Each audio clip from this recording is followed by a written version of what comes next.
upholding scientific research and discovery in respect, as we should, we must also be alert to the equal and opposite danger that public policy should itself become the captive of a scientific, technological elite. We've signed a climate convention on the importance of economic instruments and free markets. Were included in this mammoth Agenda 21 document and the Rio Declaration. Let me be clear on one fundamental point. The United States fully intends to be the world's preeminent leader in protecting the global environment. Coming up, Technocracy News.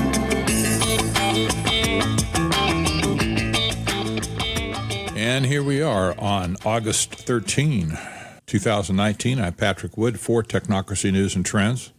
Welcome to today's broadcast. We're going to turn our attention today towards South Africa. From America's perspective, it's way down under, not the down under country of Australia, but it's about as far away from America as you can get. But South Africa has been in the news recently for a number of reasons. It has been a very dangerous place for white farmers to exist because many have been killed over the last few years. The ruling party, the African National Congress, is a Marxist communist organization that's been in control now for many, many years. It's virtually completely destroyed the fabric of South Africa, which is a beautiful country, by the way. Rhodesia used to be considered the gemstone of southern Africa. And unfortunately, Rhodesia was completely destroyed by the Marxist communists as well, and it's now a shambles. South Africa took on the mantle of being the most beautiful place in southern Africa, and now it's being destroyed as well by the same forces. So an article appeared in a publication emanating from Sierra Leone, of all places, and it was very interesting because it suggested that what South Africa needs now, that it is uprooted, so to speak, is technocracy. The article starts out, the National Development Plan touts the necessity of building a professional public service and state capable of playing a transformative and development role. It highlights several challenges that hobble the democratic state, such as unevenness in state capacity, unstable administrative leadership, skills gaps, erosion of accountability and authority, poor organizational design, as well as inappropriate staffing and low staff morale. All of these things, by the way, describe South Africa right now. It continues, one of the ways in which the governing African National Congress, or ANC, can address these challenges is by embracing a technocratic model of government. And the ANC must look to the East Asian nations of Japan, Singapore, and China for inspiration and guidance. Partly, these countries owe their economic successes to strong governments underpinned by technocratic elites and expertise. Renowned author and global strategist Dr. Parag Khanna, who we have cited in these pages, by the way, many times over the last few years, describes a technocracy as, quote, a government built around expert analysis and long-term planning rather than narrow-minded, short-term populist whims or private interest. It is meritocratic, elevating competent leaders, and utilitarian, seeking the broadest societal benefit. Technocratic leaders are selected more by IQ than by popularity contest. They are extensively educated, trained, and experienced professionals, not just pedigreed elites. Singapore represents the apogee of technocratic rule. Bureaucratic leadership is deeply embedded. Public servants are expected to be technically minded, long-term thinkers, and with a strong utilitarian streak.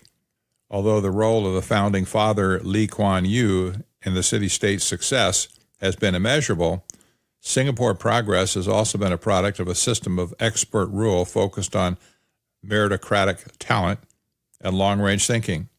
These institutional strengths have contributed to the transformation of the country from a poor backwater into an economic dynamo. The article continues, China today is significantly different from what it was during the revolutionary years of Mao Zedong.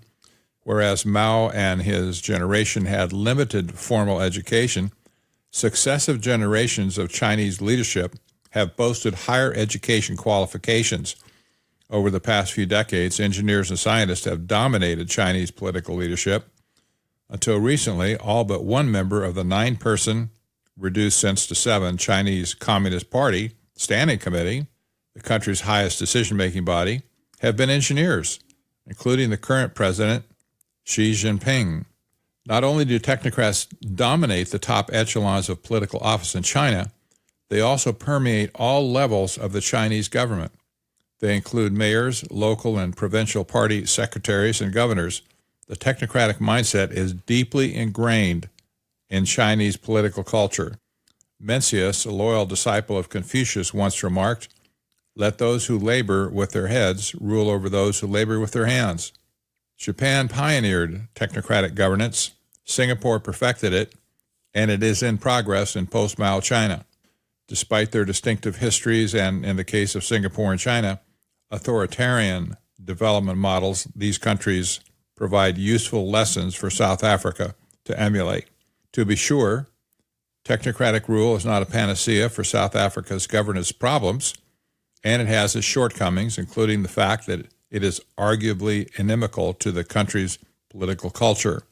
It could erode democratic accountability, thereby create a government for the people without the people. Well, this is largely what we know about technocracy already. But what's amazingly interesting here is that Marxism breaks down a society. It collapses a society to the point where people reach out for technocracy as the final solution. This is exactly what has happened in so many countries in the world, including China. China was destroyed by the time that Zbigniew Brzezinski got together with Deng Xiaoping in 1976 to bring China back into the world stage economically. The country was destroyed. It was worse than a banana republic in one sense. It was more like North Korea, where people were actually starving and industry was just virtually non-existent. It was a very, very dark nation. And when Marxism had its way completely with China, they collapsed, they breathed their last, and they looked up and said, "Where's salvation?" And they saw technocracy.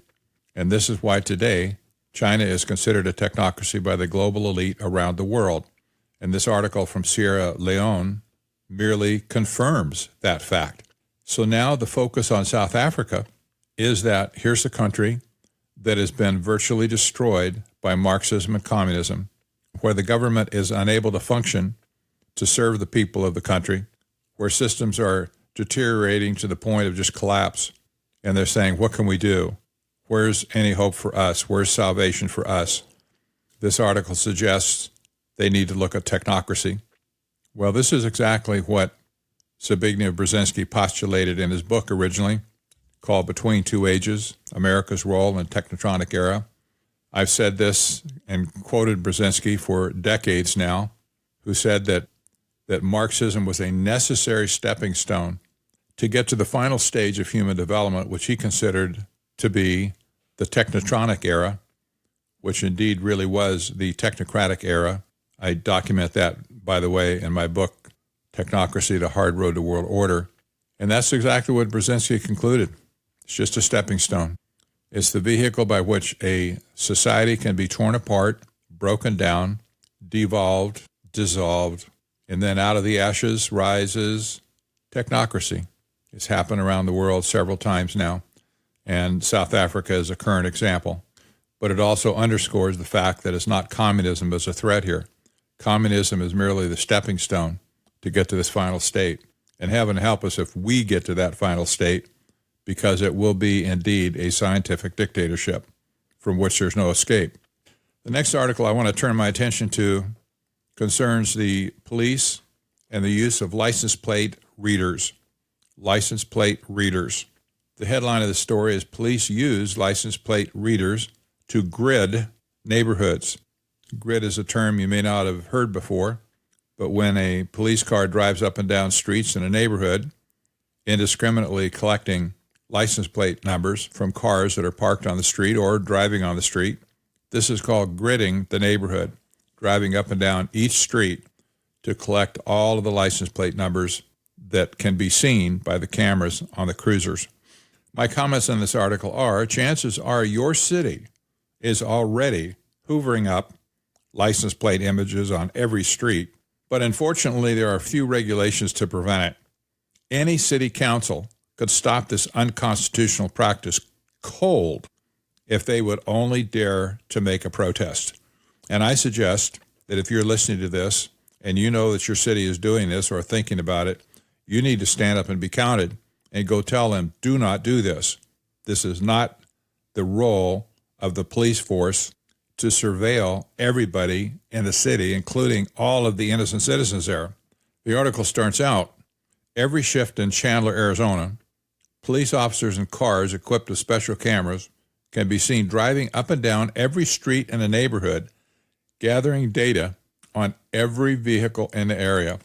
The cameras, known as automated license plate readers, or ALPRS, the acronym is pronounced ALPRS, scan license plates of nearby cars, capturing images not only of the license plate number, but also recording where the vehicle is located and the time of day, among other things.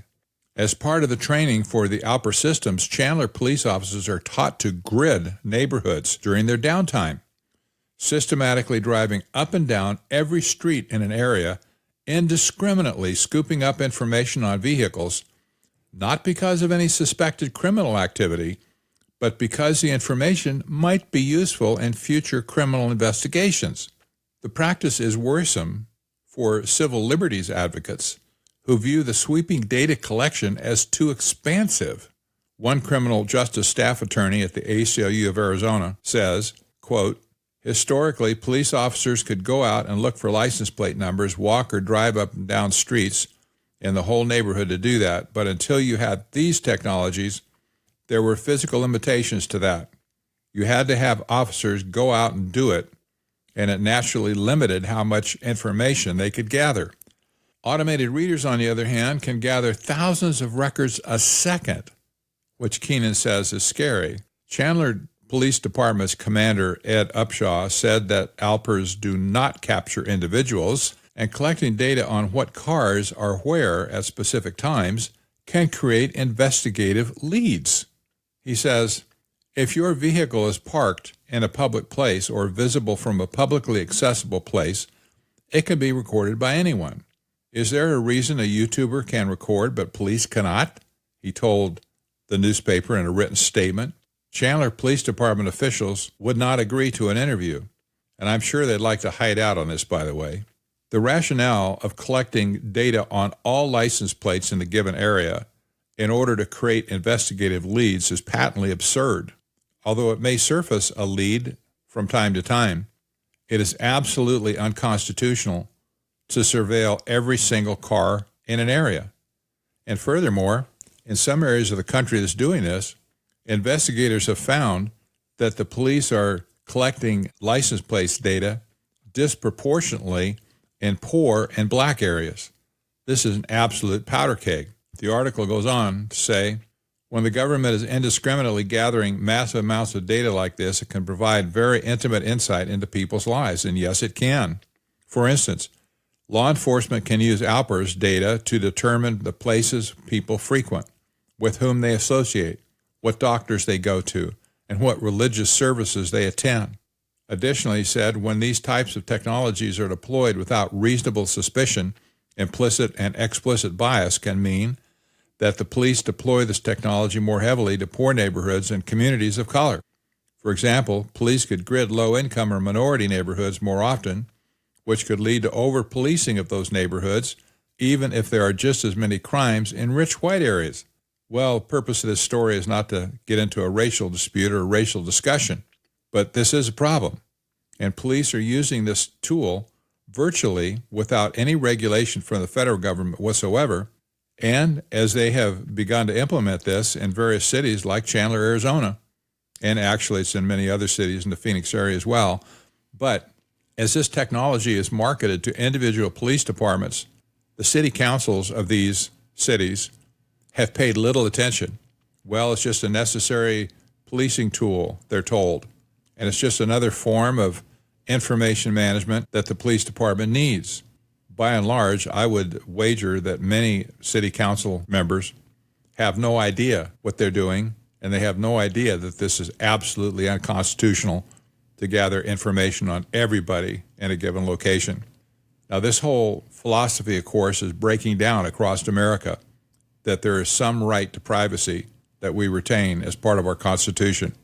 The prevailing attitude now amongst law enforcement everywhere is that people have absolutely no right to privacy, and whatever law enforcement or other agencies can do to get a hold of that information, it's open season. They're just allowed to do it, and there's no reason they shouldn't do it. If they can, they will. If you build it, they will come. And indeed, law enforcement agencies across the nation are going nuts over ALPERS. Now, ALPERS is just one part of the total surveillance system that we should be concerned about, but it is an important one.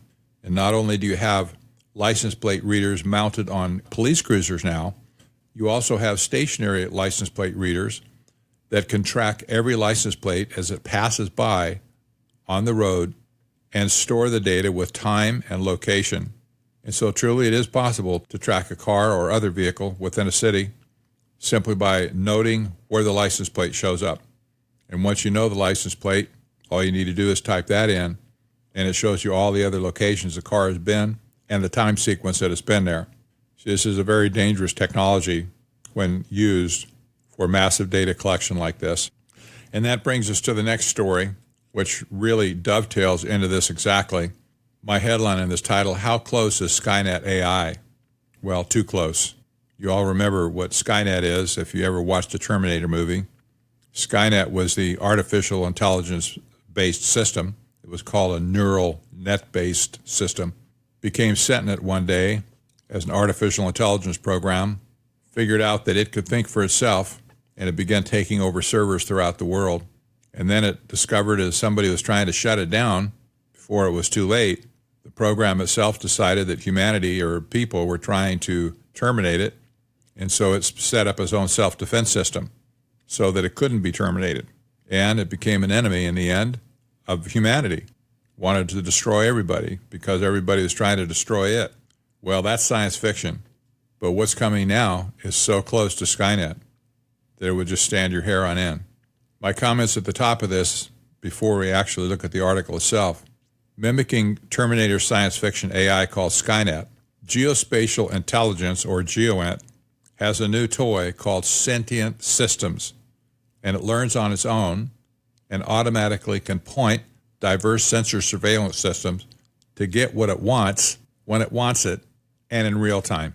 Deputy Director of the National Reconnaissance Office, that's the NRO, says that Sentient catalogs normal patterns, detects anomalies, and helps forecast and model adversaries' potential courses of action. And he concludes Sentient is a thinking system. While this is amazing technology for the battlefield, the military is currently turning it on American soil towards Americans in conjunction with various law enforcement agencies, including the Department of Homeland Security. If it is not stopped, it will lead to a total scientific dictatorship. It's just a matter of time. And of course, that will be technocracy. Now, I've been warning for some time about GEOINT, geospatial intelligence. There's a good part of a chapter in my book dedicated to GEOINT as part of the total surveillance system that's being implemented around the world.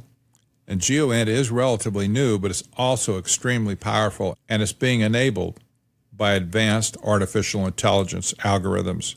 The article says, at the final session of the 2019 Space Symposium in Colorado Springs, attendees straggled into a giant ballroom to listen to an Air Force official and a National Geospatial Intelligence Agency executive discuss, as the panel title put it, enterprise disruption. The presentation stayed as vague as the title until a direct question from the audience seemed to make the panelists squirm. Just how good, the person wondered, had the military and intelligence community's algorithms gotten at interpreting data and taking action based on that analysis? They pointed out that the commercial satellites industry has software that can tally shipping containers on cargo ships and cars in parking lots soon after their pictures are snapped in space. When will the Department of Defense have real-time automated global order of battle, they ask. That's a great question, said the director of the NGA's Office of Sciences and Methodologies, and there's a lot of really good classified answers. He paused and shifted in his seat. What's the next question? He asked, smiling. But he continued talking, describing how geospatial intelligence no longer simply means pictures from satellites. It means anything with a timestamp and a location stamp and the attempt to integrate all that sundry data. Now, before I go on, I want you to think back to the previous article about license plate readers containing a timestamp and a location stamp as well as the identification of the car. Then the director actually answered the question, when would that translate into near instantaneous understanding and strategy development? If not now, he said, very soon. The director didn't mention any particular program that might help enable this kind of autonomous real-time interpretation, but an initiative called Sentient has relevant capabilities.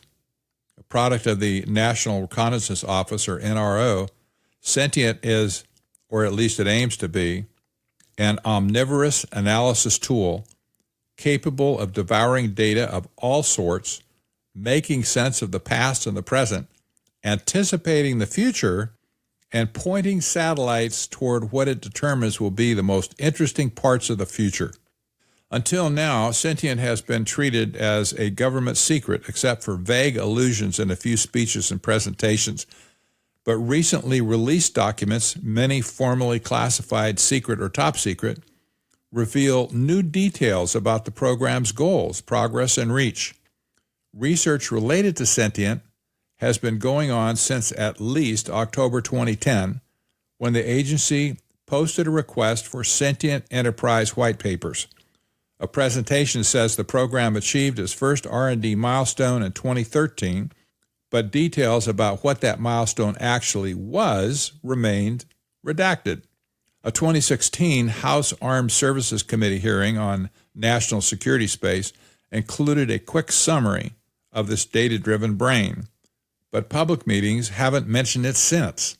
In 2018, a presentation posted online claimed Sentient would go live that year, although Ferguson told The Verge it was currently under development. The NRO has not said much about Sentient publicly because it is a classified program, says Ferguson in an email, and NRO rarely appears before Congress in open hearings. The agency has been developing this artificial brain for years, but details available to the public remain scarce. It ingests high volumes of data and processes it, says Ferguson. Sentient catalogs normal patterns, detects anomalies, and helps forecast and model adversaries' potential courses of action. The NRO did not provide examples of patterns or anomalies, but one could imagine that things like not moving a missile versus moving a missile might be on the list. Those forecasts in hand, Sentient could turn satellite sensors to the right place at the right time to catch ill will, or whatever else it wants to see in action. Sentient is a thinking system, he concludes. Now, I will say again that this is amazing technology as far as the battlefield is concerned. What is not amazing is that the military and the government administration in the United States is turning this technology against the American people. They are now using geospatial intelligence systems to collect data from America to surveil everything in America that moves. And this is not just satellite technology anymore. This is also tied into ground-based systems. And a very good example here would be if a certain license plate was read to be in a certain location in a town, say Chandler, Arizona, and the geolocator were passed to a satellite in the sky, that car could then be marked and tracked in real time as it eventually drives around town, going from stop to stop, location to location. These systems now have been integrated to that degree, where terrestrial-based systems can be integrated and locked into space-based systems and drones that are also taking pictures and surveilling the surface of a community for complete and ubiquitous surveillance. Is this type of surveillance necessary for the safety and protection of America? Absolutely not. So what are they doing it for? Well, here's the thing. GEOINT was developed as a weapon to be used in foreign engagements. The military, which is chock full of technocrats, developed this tool. It's very effective, and it's a very comprehensive solution. But there has never been a weapon created by man that has not been used. That's unfortunate. But in our case, as they run out of foreign locations to use this, that is battle zones, somebody decided, hey, this is so good, we should use this at home too. So now the military has joined forces with Department of Homeland Security and other law enforcement agencies around the country to tie all these systems together and have a massive, comprehensive surveillance system that's able to track anything and everything that moves in our country. This is not the future we want. This is not the government we want. This is not the economic or political system that we want. And we certainly don't want a scientific dictatorship at the expense of our constitutional system that gives us the rule of law. Well, I'm Patrick Wood for Technocracy News and Trends. We'll see you next time.